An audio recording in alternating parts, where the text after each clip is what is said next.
Pineapple తింటే గర్భిణీ స్త్రీలకు ప్రమాదమా?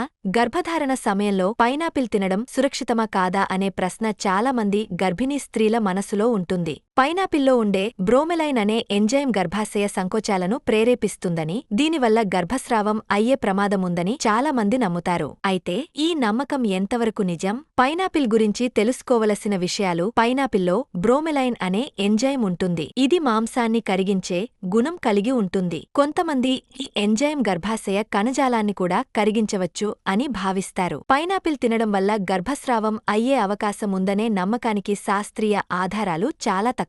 బ్రోమెలైన్ గర్భాశయ సంకోచాలను ప్రేరేపించవచ్చు అనేది నిజమే. కానీ పైనాపిల్లో ఉండే బ్రోమెలైన్ మొత్తం గర్భాశయాన్ని సంకోచింపజేయడానికి సరిపోదు. గర్భస్రావానికి అనేక కారణాలు ఉంటాయి. వీటిలో హార్మోన్ల అసమతుల్యత, జన్యుపరమైన లోపాలు, గర్భాశయ సంక్రమణలు మొదలైనవి ఉన్నాయి. నిపుణులు ఏమి చెబుతున్నారు? చాలామంది నిపుణులు పైనాపిల్ను మితంగా తీసుకోవడం గర్భధారణ సమయంలో సురక్షితమే అని చెబుతున్నారు. ముఖ్యమైన అంశాలు: పైనాపిల్ను మితంగా తీసుకోవడం ముఖ్యం. ఎక్కువ పరిమాణంలో తీసుకోవడం వల్ల అజీర్తి, గ్యాస్, హార్ట్ బర్న్ వంటి సమస్యలు వచ్చే అవకాశం ఉంటుంది. మొదటి త్రైమాసికంలో పైనాపిల్ తినడం గురించి కొంతమంది నిపుణులు అనుమానం వ్యక్తం చేస్తున్నారు. ఎందుకంటే ఈ సమయంలో గర్భం బలహీనంగా ఉంటుంది. ఏదైనా ఆహారాన్ని గర్భధారణ సమయంలో తీసుకునే ముందు మీ వైద్యుని సలహా తీసుకోవడం చాలా ముఖ్యం. అయితే ప్రతి గర్భధారణ భిన్నంగా ఉంటుంది కాబట్టి పైనాపిల్ తినే ముందు మీ వైద్యునితో సంప్రదించడం మంచిది.